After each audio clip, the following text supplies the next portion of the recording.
Fala pessoal, muito bom dia. Aqui quem fala é Nicolas Farto, da mesa de renda variável da Vertic Invest, falando para o nosso Morning Call de hoje, segunda-feira, dia 19 de fevereiro de 2024. E o mercado começa a semana sem direção única, com a volta das negociações lá na China depois do feriado, enquanto nos Estados Unidos, hoje o mercado fica fechado por conta do feriado do Dia do Presidente. Lá na Ásia, o mercado hoje fechou sem direção única, com o Japão fechando em queda, enquanto na China o movimento foi de alta na volta do feriado, principalmente depois que saíram dados nesse final de semana que apontaram para uma melhora no consumo interno. Lá na Europa, o viés hoje é de queda, com o mercado lá ainda refletindo as expectativas de que os juros podem demorar mais para começar a cair lá também. Para essa semana, o destaque na agenda europeia deve ficar para a leitura final do PIB da Alemanha do quarto trimestre do ano passado e também para os dados de inflação ao consumidor de janeiro lá na zona do euro. Fora isso, também vão sair prévias de PMIs de vários países da zona do euro e também vamos ter a fala de vários diretores do Banco Central Europeu que podem acabar afetando o humor dessa semana. Lá nos Estados Unidos, a semana passada fechou com queda para as principais bolsas. O Dow Jones caiu 0,11, S&P teve queda de 0,42 e o Nasdaq acumulou uma queda de 1,34% na semana. O principal evento da semana passada foi a inflação ao consumidor americano, que veio acima do esperado em janeiro, o que acabou obrigando os investidores a recalibrar as expectativas sobre o início do ciclo de quedas de juros. Ao longo da semana também tivemos as falas de vários diretores do Banco Central americano, que falaram mais sobre juros e inflação, e alguns amenizaram a notícia sobre a inflação ao consumidor, dizendo que não vão se basear apenas em uma leitura para decidir sobre a queda de juros lá no mercado americano. Ainda sobre indicadores, na semana passada também saíram os dados de vendas do varejo e de produção industrial, que vieram abaixo do esperado, o que acabou ajudando a melhorar ali o sentimento sobre as bolsas. Porém, na sexta-feira, a inflação ao produtor também saiu acima do esperado, o que manteve a cautela no radar aí dos investidores. Bom, agora a maior parte das apostas sobre quando os juros começam a cair lá nos Estados Unidos passaram de maio para a reunião de junho, o que significa juros mais altos por mais tempo, o que o mercado vinha precificando até então.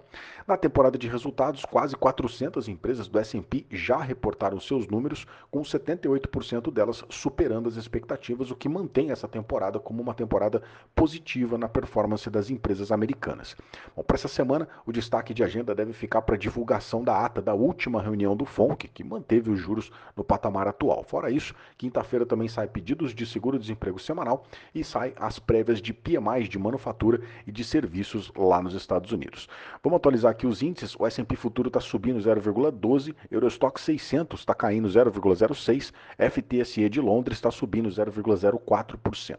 No Japão, o Nikkei fechou com queda de 0,08%, enquanto na China, o Xangai Composite subiu 1,56% nessa madrugada. O índice dólar, o DXY, está caindo 0,05%, enquanto os juros de 10 anos no mercado americano estão subindo 0,16%.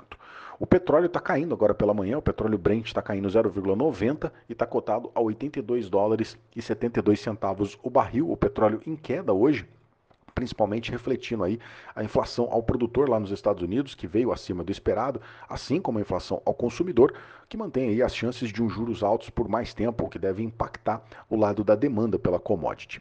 O minério de ferro voltou a negociar hoje e fechou em queda lá na China, lá em Dalian. Hoje o minério caiu 0,52% e fechou a sessão cotado a 132 dólares e 18 centavos a tonelada.